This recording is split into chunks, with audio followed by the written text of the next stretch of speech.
you said, these radicals, the parts of the IRGC and the Basij, when you see them wearing the Palestinian keffiyeh, that's the Basij. They don't wear uniforms per se, but they're known by their Palestinian keffiyeh. So this guy you're about to watch, I translated into English for you, is talking about, yeah, we're killing protesters, we're going to kill a lot more.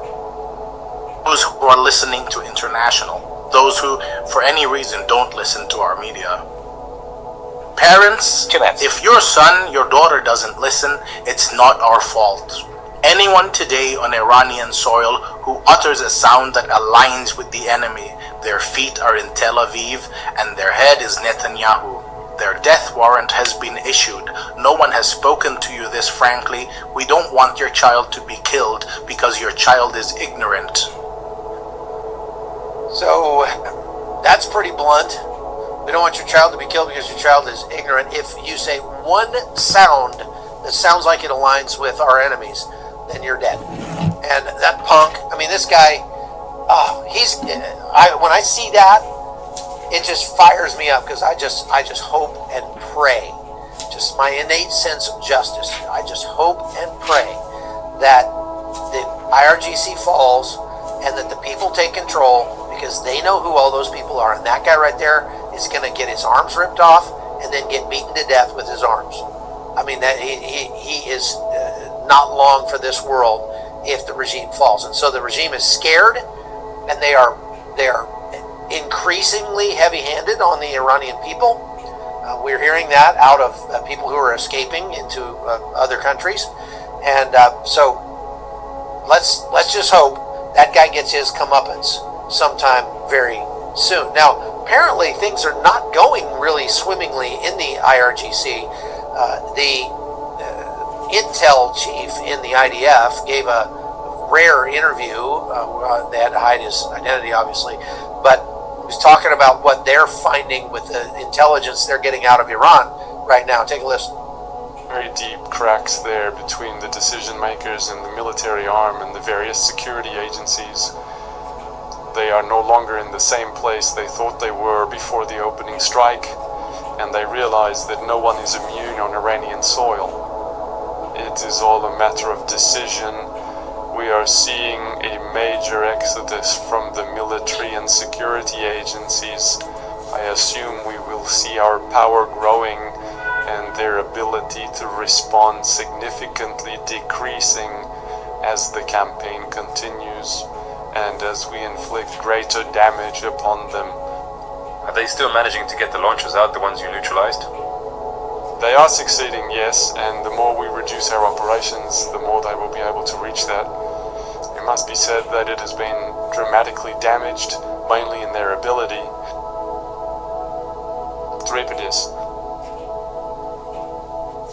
Okay, so obviously he's saying that, look, we're seeing some real cracks appearing in the IRGC, and John Babcock just sent this message that that keffiyeh is actually one from Iraqi people. Actually, the black and white checkered keffiyeh is a Shia or Palestinian keffiyeh, and you do see it in Iraq, you do see it in Lebanon, you do see it in many places.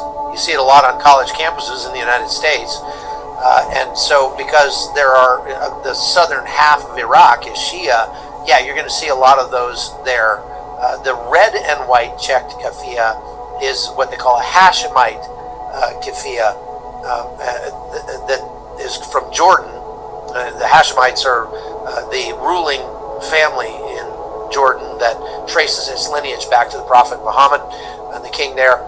That is more of a Sunni thing, so more Sunni areas, you're going to see the red and white keffiyehs there as well. So that's my best explanation about all that. So we talked about cracks forming in the IRGC. Now, but before we get to our questions, this is my last video to show you here, and this is a panel that's talking about the attack that happened on the school in the southern part of Iran the first day of the war. You all recall that attack because it's been harped about, and just people have been shouting about it all over the world, everywhere from the United Nations to the floor of the U.S. Senate, talking about, as I mentioned it the other, I think yesterday, where it started out, excuse me, the first report was that 150 kids were killed, girls specifically in the girls' school, and then it went to 160, 170. By the time it got to the floor of the Senate, it was 180 girls were killed in this strike on a girls' school. Well, in this video I'm about to show you, and again I translated it into English for you, you see photographs of some of those kids for the very first time. This is the first time I've ever seen any photographs of the children who were supposedly killed in that school. And as they pan across those photos, I want you to look at two things. Number one, how many girls are in those photos? And number two, what's the total count of children's photos that you see in that list? Okay, so this will tell you a lot. Be very instructive. They are the children of our police colleagues. One of them, their father works in traffic enforcement. Another's father is with the General Police Force, and two of them have fathers who are border guards. On the very day this tragic incident occurred, the fathers of these children were away on a mission because we were start counting. There's one girl. So what it really means is that the fathers were not able to get themselves to the actual scene of the incident because they were all on high alert and on standby duty at that very moment. And two of these martyrs were Amir Ali and Amir Muhammad, my brothers. These two from the Mustafa family. These two brothers of mine who were there. They have attained the ultimate honor of martyrdom, and yet their fathers are still standing strong and serving on their missions, just like brave lions who are still out there serving in the field today. It is so hard for us watching from such a distance, even though we do not know them personally and all that. It leaves a lump in your throat. It is so difficult. It truly makes your heart ache. God help their families. I truly feel for what they are going through right now. I really do. I'm telling you, it's not woe to them, it's blessed are they. How lucky they are, their father's a martyr, their mother's a martyr. Yes. But bearing it in the end, yes, God help. Naturally, we witness some truly strange things in this war. For example, several of our colleagues had their brothers martyred. They were not willing to abandon their mission, to leave it behind and go to their brother's funeral. No matter what we tried, no matter what we did, they simply refused to go. In the city of Hamadan, we have a mother and father, a couple who have two twin sons. Both of these two sons of theirs have been martyred for the cause. There are no other children left in the family anymore. Whenever you go to pay your respects to these grieving parents, essentially, the only and absolute sorrow that they carry in their hearts is for the well-being of the Supreme Leader. Okay, so how many kids did you count? Those photographs of the supposedly dead children. How many did you count there? And how many of them were girls? I counted 1 girl and 5 boys. That's it. Okay, again, these are the only photographs that we've seen, and no way of telling whether or not that's even true.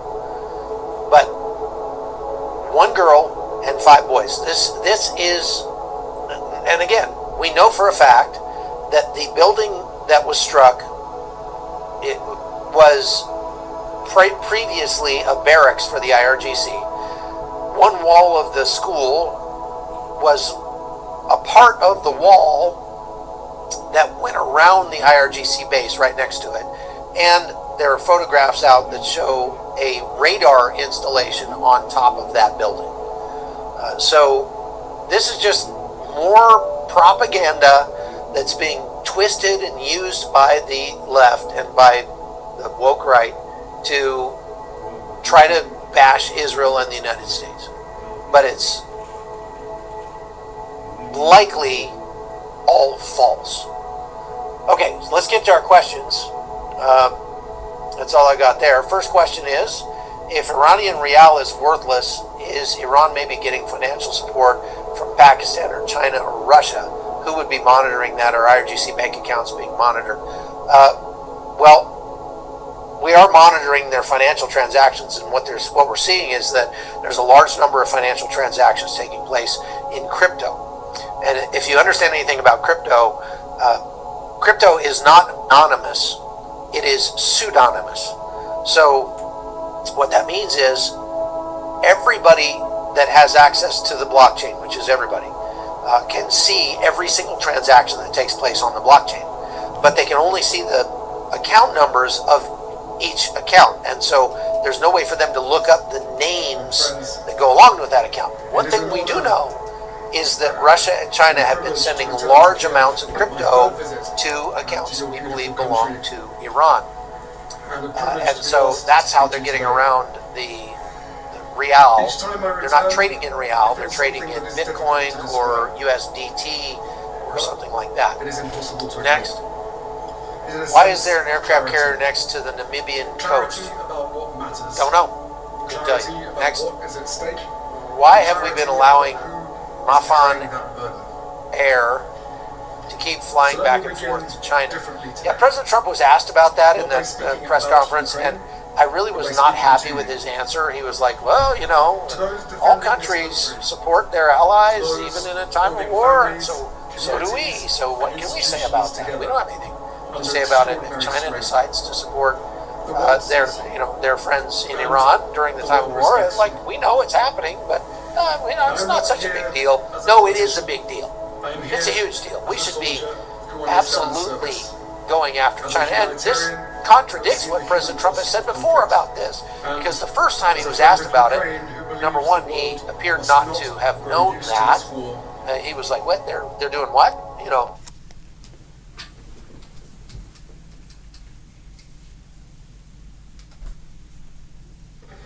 Ladies and gentlemen, distinguished leaders and friends, it is an honor and a privilege to return to Kiev, my third visit to your beautiful country, and a privilege to be asked to speak to you today.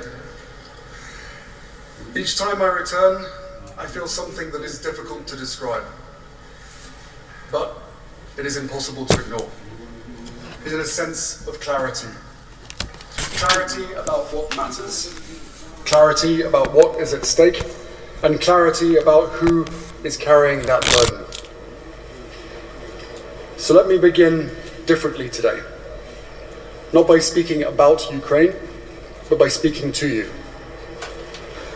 To those defending this country, to those holding families, communities, and institutions together under extraordinary strain. The world sees you, and the world respects you. I am not here as a politician. I am here as a soldier who understands service, as a humanitarian who has seen the human cost of conflict, and as a friend of Ukraine who believes the world must not grow used to this war or numb to its consequences.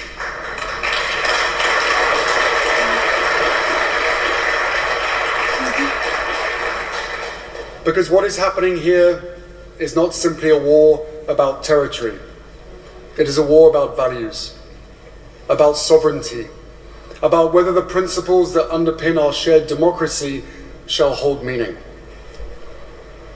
The theme of this forum, as we've heard, asks darkness or dawn?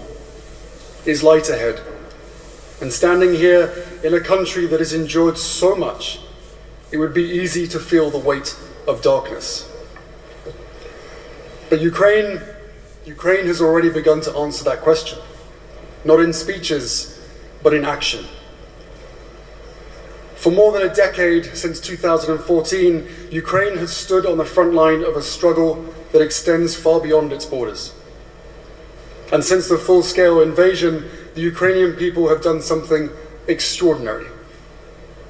You have adapted, you have endured, and you have held the line.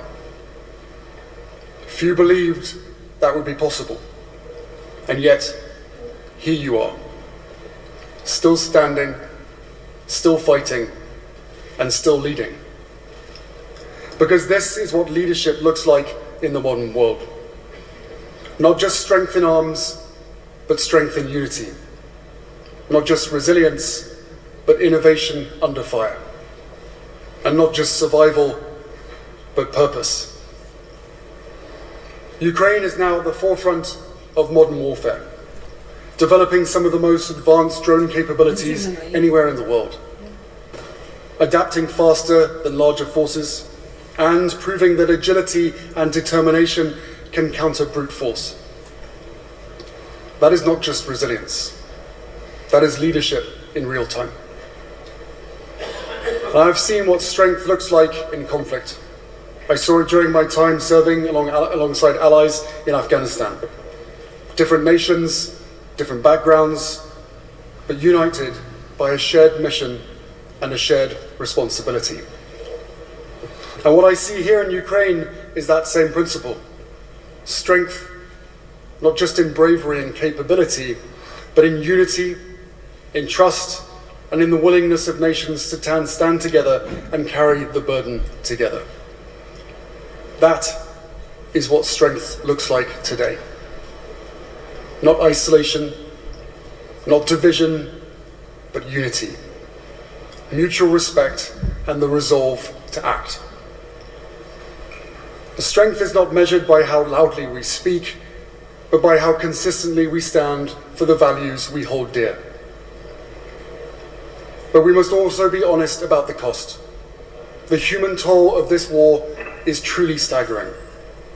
And behind every statistic is a life, a family, and a future changed forever. And beyond the visible losses, there is the invisible cost. The trauma carried by those returning from the front. The psychological strain on families living under constant threat and bombardment. The exhaustion that comes from years of uncertainty and grief. This is not something that ends when the war ends. It is something that must be recognized and supported for years to come. Because war is not only fought on the battlefield, it is fought in the mind. Through disinformation, through fatigue, and through the slow erosion of hope. Psychological warfare designed to divide.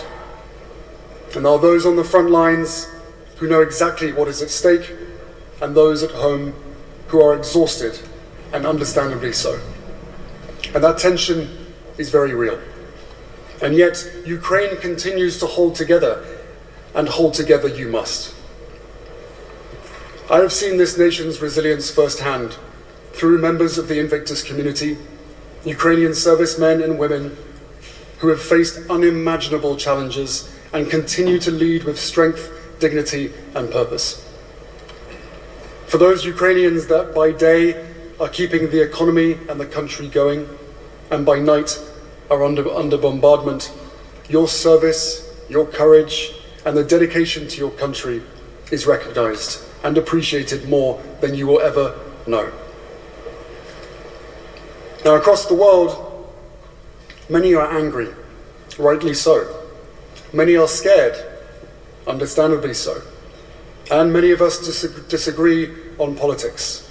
And most of us will agree that there's a lot to fix to bring us back to the middle.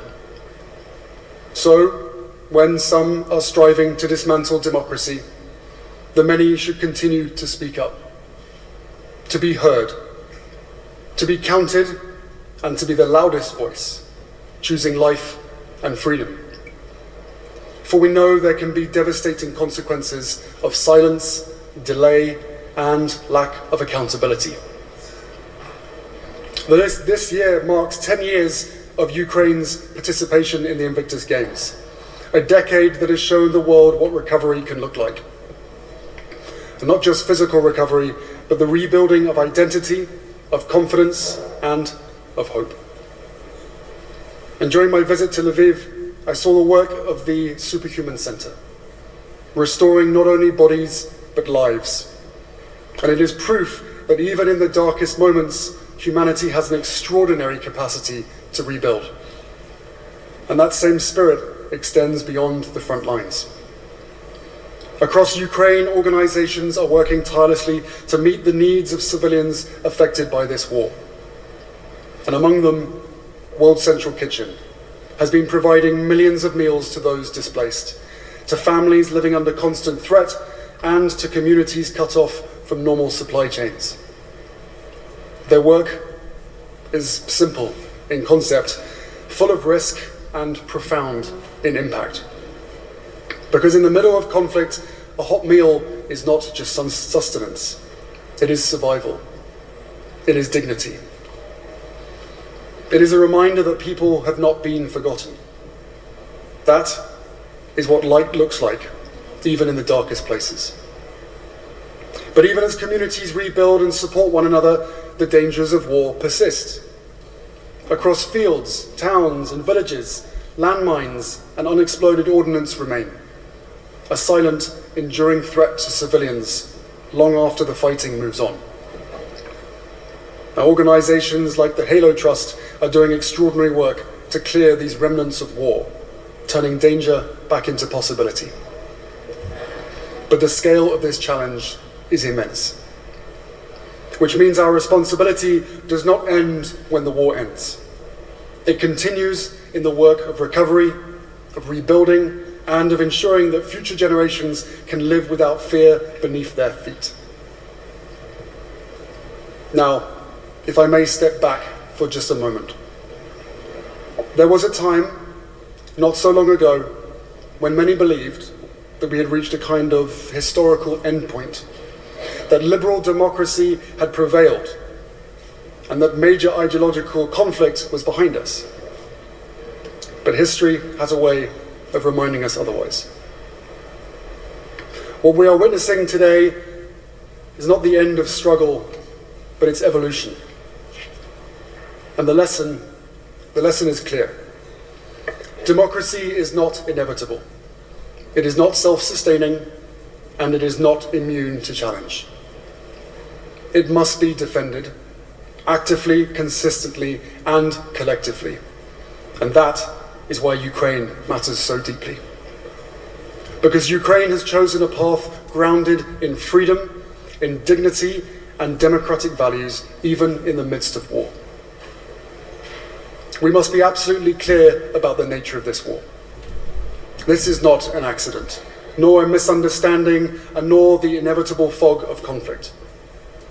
It is the product of sustained, deliberate policy, planned, executed, and defended at the highest levels. It begins with the violation of the Budapest Memorandum, an agreement under which Ukraine relinquished the world's third largest nuclear arsenal in exchange for binding assurances of its sovereignty and territorial integrity. Those assurances were not just broken, they were discarded. And when commitments of that magnitude are violated, the damage does not stop at Ukraine's borders. It strikes at the credibility of every international guarantee, every non-proliferation effort, and every promise made between nations. But the consequences are not only strategic, they are profoundly human. Across occupied territories, there is mounting documented evidence of systemic war crimes. Deliberate attacks on civilians, mass killings, torture, sexual violence, and the forced deportation of entire populations. In places like Bucha and Mariupol, the world has seen what happens when those policies are carried out on the ground. Civilians executed, communities erased, and human dignity stripped away. And nowhere is this more chilling than in the treatment of Ukraine's children. The International Criminal Court has issued arrest warrants for the unlawful deportation and transfer of children, acts that are not incidental to war but central to a wider strategy. Tens of thousands of Ukrainian children have been forcibly taken from their homes, many separated from parents who were killed, detained, or simply lost in the chaos, and transported into Russia or Russian-controlled territories.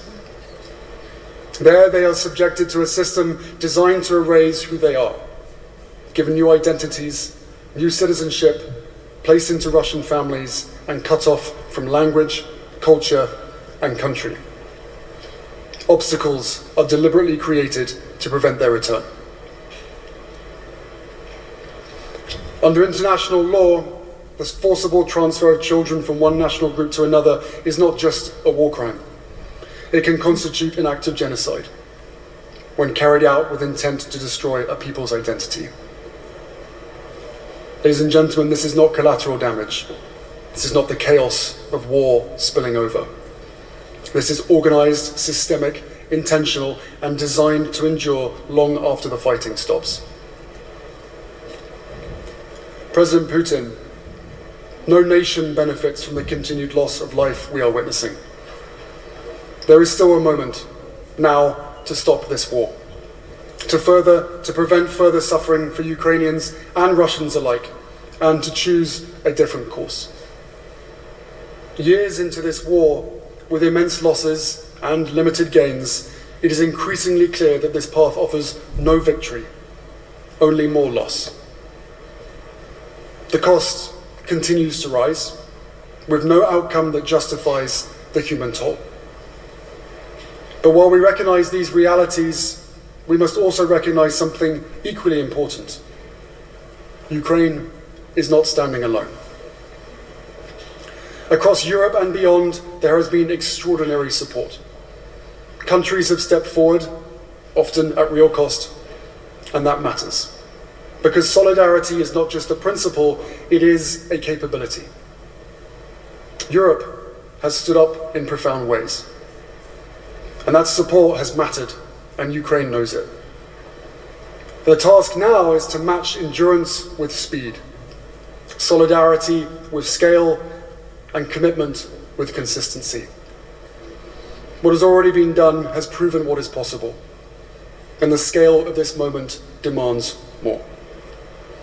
Decisive action, delivered quickly, saves lives. And clarity of commitment shortens wars. The United States has a singular role in this story, not only because of its power, but because when Ukraine gave up nuclear weapons, America was part of the assurance that Ukraine's sovereignty and borders would be respected. This is a moment for American leadership, a moment for America to show that it can honor its international treaty obligations, not out of charity, but out of its own enduring role in global security and strategic stability. Respect. Ukraine has earned the respect of the world. Through its leadership,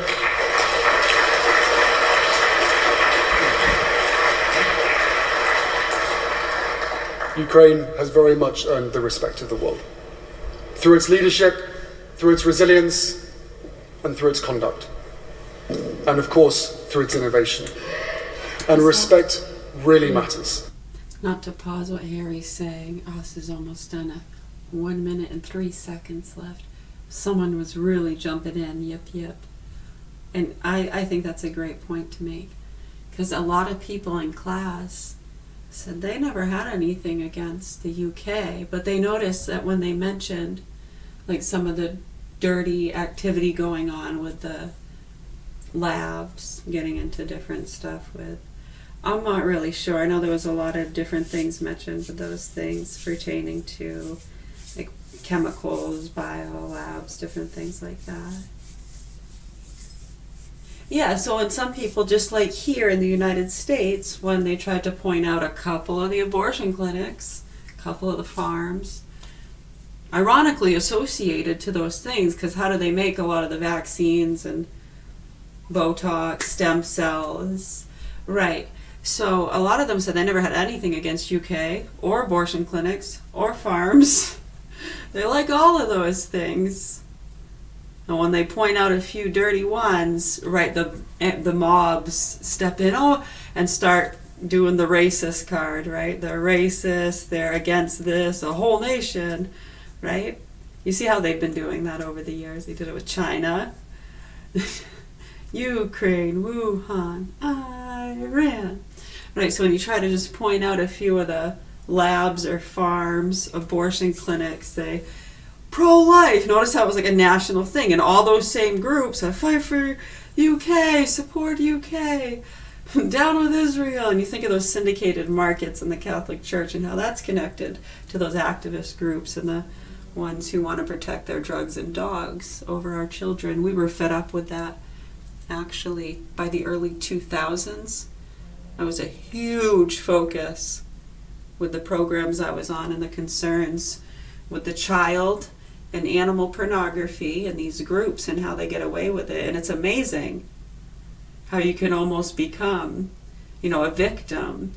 They've had shows about this. I think SVU or one of those did a good episode on that, where Olivia, or what's her name, studied or was a gang unit, whatever. I don't know the show well. She worked in crime unit gangs, and she had taken out some pretty dangerous people, and then they came back and got her and raped her and stuff. Right, so she became a victim of the things that she had been taken out for years. Right, so that happens. Yeah, those are based off of real stories, I believe.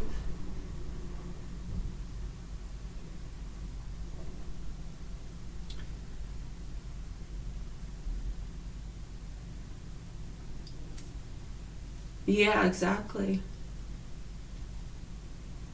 Right, so they just wanted to point that out. And then so many of them are cast off as being it's either racist, you're against babies, or whatever it is, abortion clinics. You're against giving people a choice. No, I didn't mean against babies. I said that wrong. You're against letting people kill their babies, or you want them to kill their babies, right? They'll just put it either direction they want to make you out to be a bad person.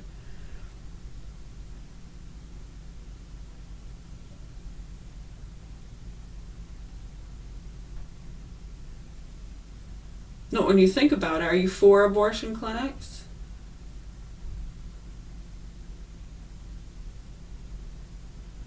Right, you really want to have that discussion again?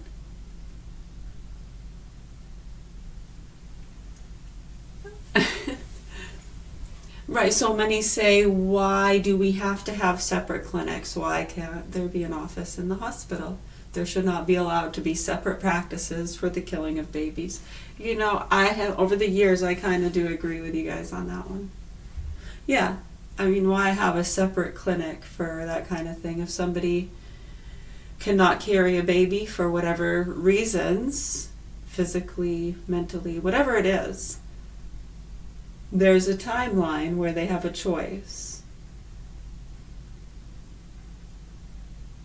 I know, and it turned into it being as to whether or not people should have that choice. It was like it wasn't even about that. It was just a matter of locations and facilities. Yeah, stuff like that. Yeah, insane. So again, they have nothing against those things, and it turns into these big debates, and they get called racist or inhumane people, whatever it is.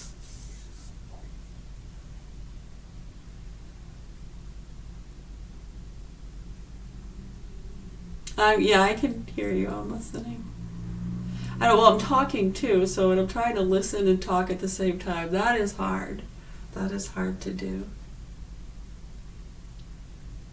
It is. A lot of people can do it. You practice it. You can almost on the focus, being able to focus on tapping your belly, or rubbing your belly and tapping your head, and then switching it. You almost have to go mindless to it, but you have to have some focus. Right, once it clicks, you have to think about it. But there's that moment of you have to focus and get engaged, and then boom.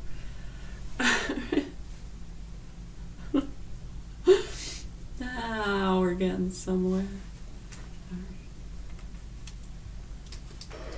Because when leaders act without respect for sovereignty, for international law, for human life, well, respect once lost is rarely recovered, and never quickly.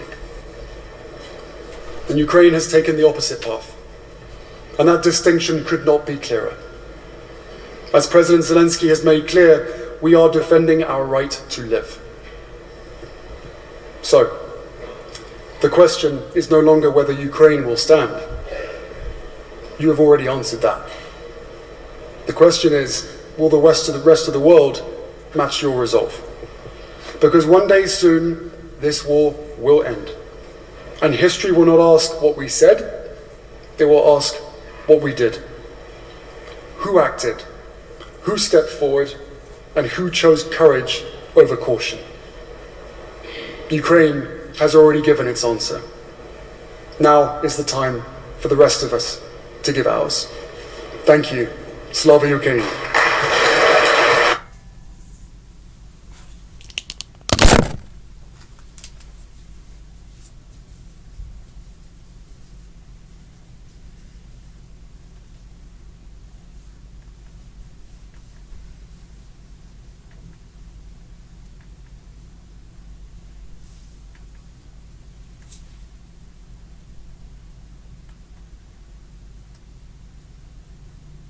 Woodland Senior Living of Farmington. Park Residences, private retirement apartments.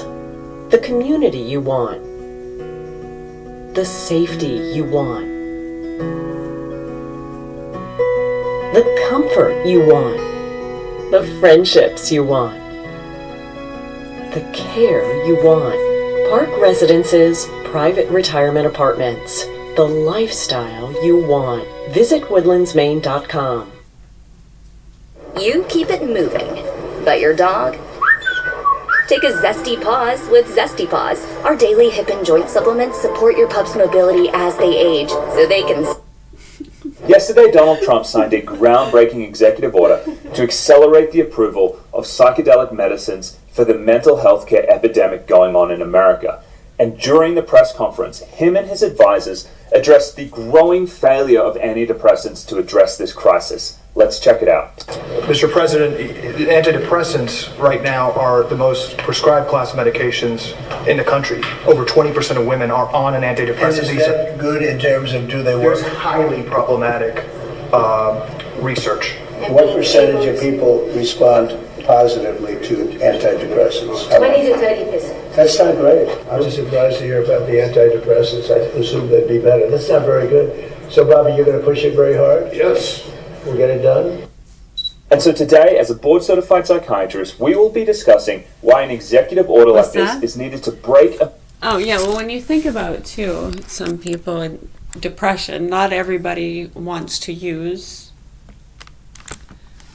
marijuana or THC as opposed to an SSRI. Some people don't want to use anything to treat that, and not everyone uses those things for those reasons. Some just use it to get high.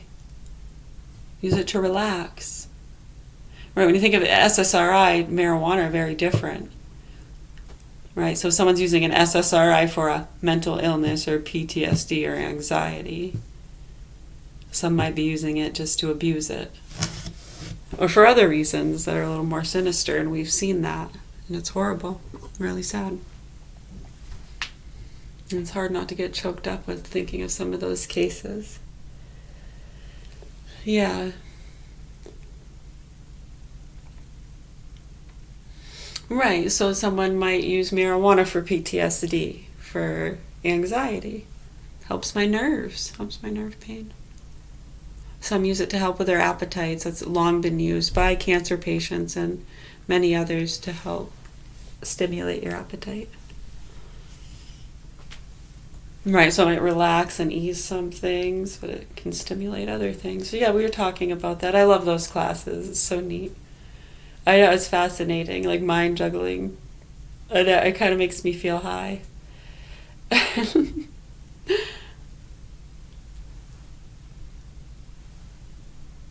Right, so again, it's a matter of understanding those things. It's not to say any of that is right or wrong, or you should use this or that for this or that. It's just a matter of understanding what they are, how they work, and having a choice. And knowing not to abuse them, and what the dangers of the abuse could mean, the consequences that could be entailed with that. Yeah, and it seems none of that is taught, and they just want to push this or that and demonize another based off of whatever business they're in. Very strange. Or prior beliefs. Some just like, they've had prior beliefs for whatever other reason, and they don't want to look like they were wrong. For some, it's an ego thing. They say in most cases, actually, sadly, it's ego. Galileo, Galileo, Galileo Figaro.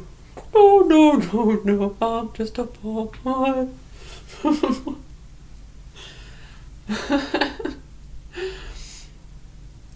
Right. Yeah, it's interesting. So, yeah, so for that reason, yes, the microdosing with the psychedelics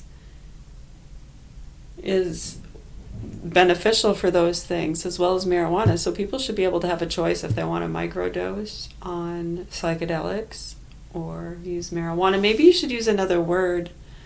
Do people get offended with psychedelics?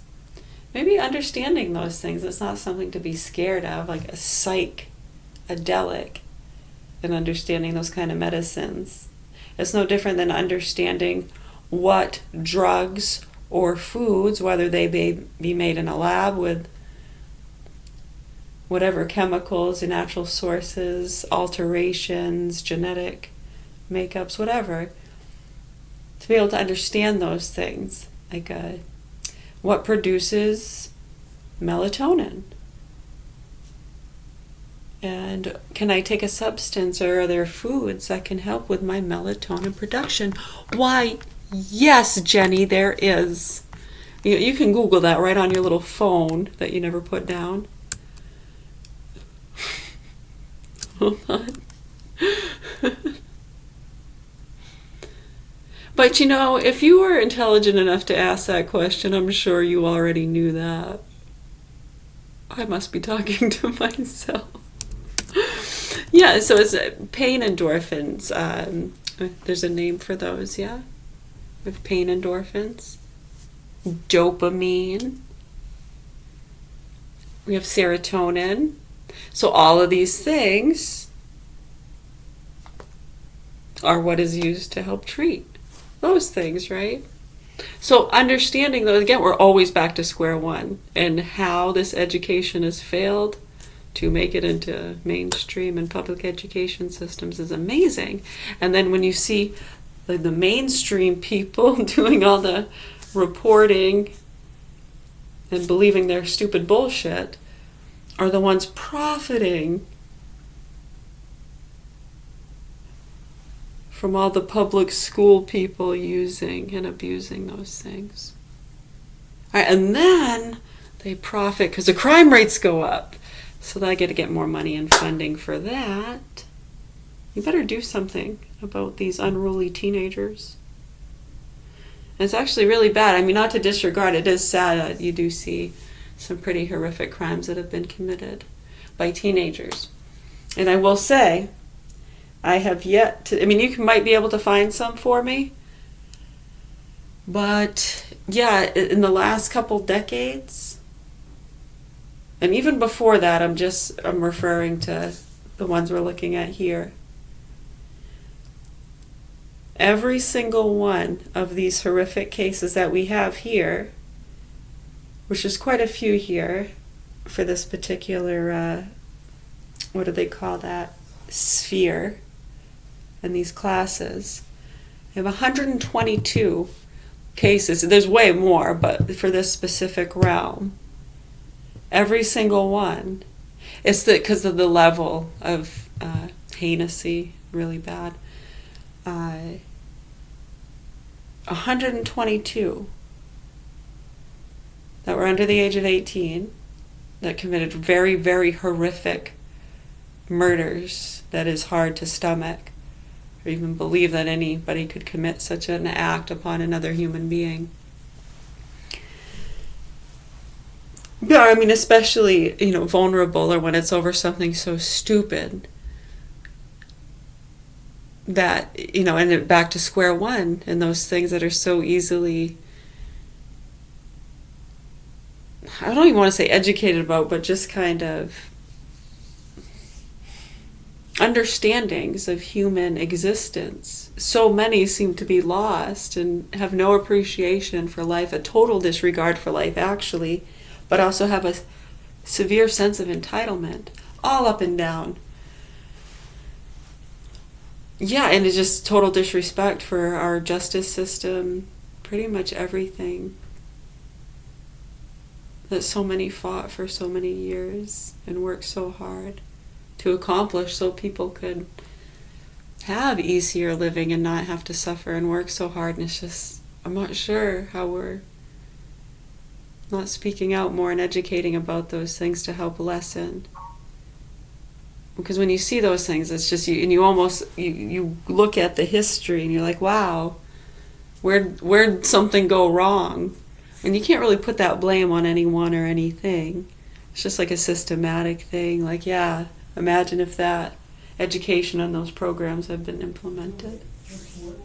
Right. I mean, they all freak out as though we're going to make everybody hold hands and sing Kumbaya and drink dirt. No antibiotics, no cancer treatment. Nope, none of that. Yeah, get rid of insulin, all of it. Yeah, they go way beyond, and it's like, whoa, people were just addressing the SSRIs, the vaccines, and suggesting some programs that really would have helped the public school systems. They actually implemented it in quite a few places. Amazing how great they're doing. Unbelievable. And just, it's, to be in the presence of such minds that have an understanding of human beings and lack of hate. Right, there's almost no entitlement at all, and a strong sense of service. It almost rubs off on you, you know? It can. Well, it's hard to rub off on slime, so I don't know, I'm sorry.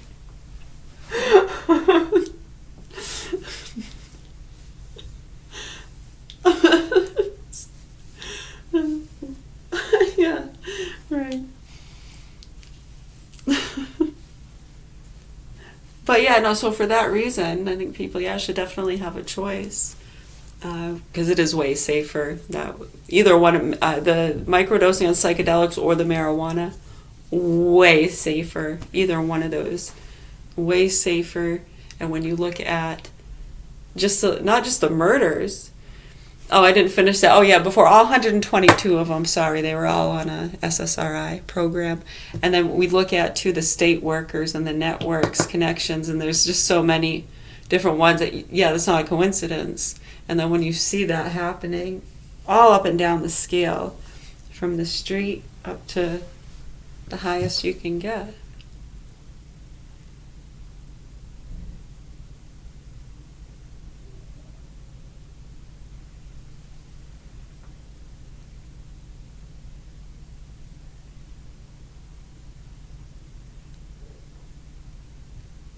Right, because for some reason people expect that more from like homeless, drug addicts, people down and out.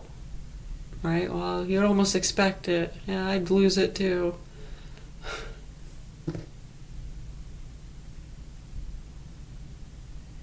So that's an excuse.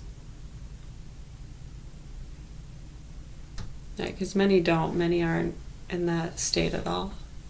Obviously, I mean, we'd probably be in a lot worse condition if that were the case. Thank goodness.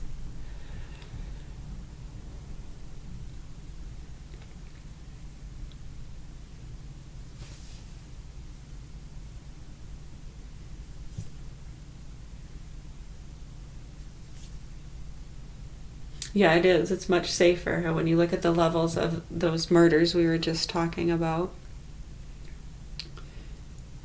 Every single one. And they never want to talk about this. I remember 2006, 7, and 8. Them really raising it again. And they had, before that, 2002, 3, and 4. Yeah, between 2000, it was 2003 to 2007 where where that frame of investigations for paperwork reasons took place. Yeah, we went all around Kennebec County. A lot of that is documented.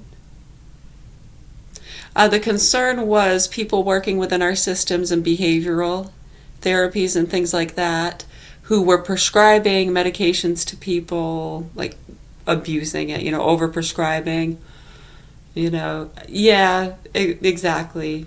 And sometimes they do this to get drugs for themselves too. They'll be prescribing to a friend or a friend of a friend. Yeah, exactly. Yeah, and sometimes they have handfuls of people they're doing this with, and they're selling it in other places. Right, but you got to try to not have like a paper trail or connecting, right? There's usually like at least 3, right? Because you'd have the doctor prescribing to a friend or a friend of a friend, and then that friend or friend of a friend passing it off to a friend or friend of a friend of theirs, and then they'd be the ones starting the trip, and it's usually gets passed off a few times before it hits its destination. So it's usually hard to make the connection from the doctor to the destination. This is almost impossible unless you're along for the ride, unbeknownst to somebody.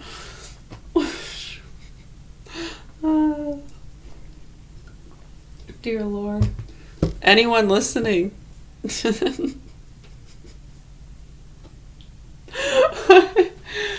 We're good, thanks. How are you? It is 1:38 in the afternoon here.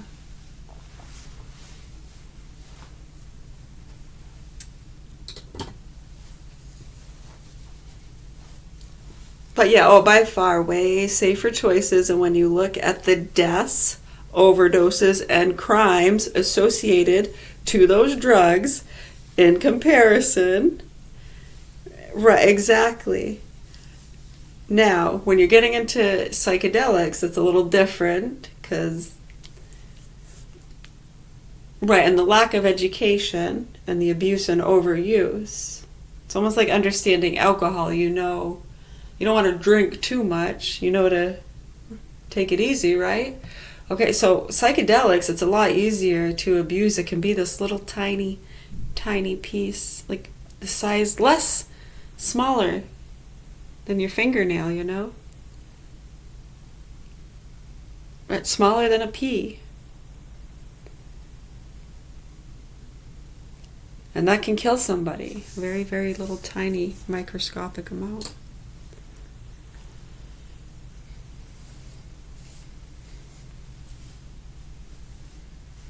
Well, it's depending on how it's diluted. If it's a really strong constitution, yeah, just a little bit.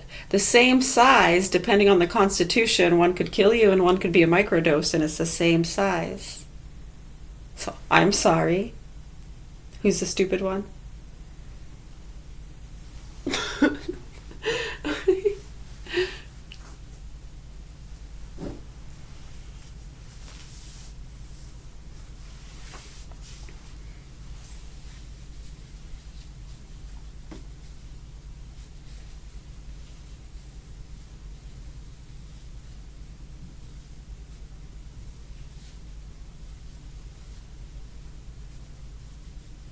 Yeah, there are, other volatile combinations. These are, they're good things to learn about.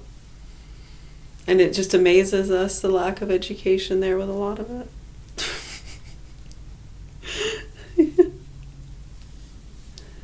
Well, no, it's true though, right? You understand what I'm saying, I know, because you seemed confused with the microdosing thing. So a microdose, right? As you said it, because I thought microdosing was safe. So then how can a micro amount kill somebody?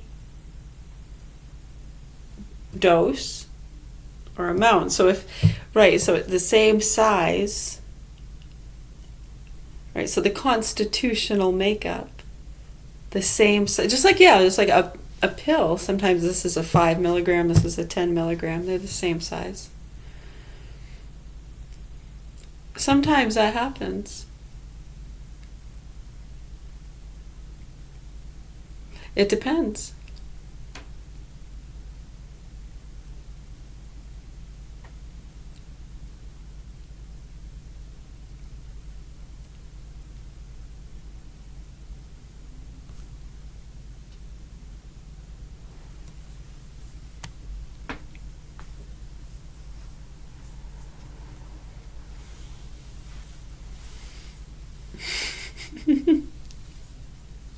That's okay. You can call me stupid if you want to.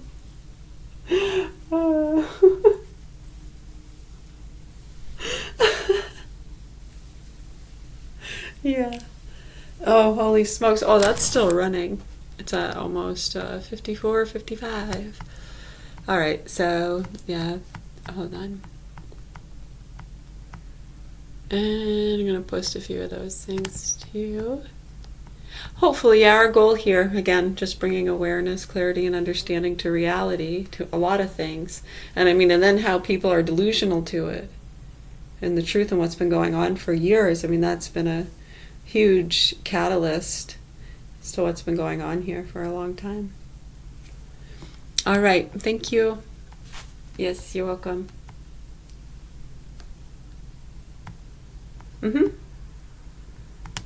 Alrighty. Yep. It's a wake-up call for countries around the world. Either you have capabilities or you don't.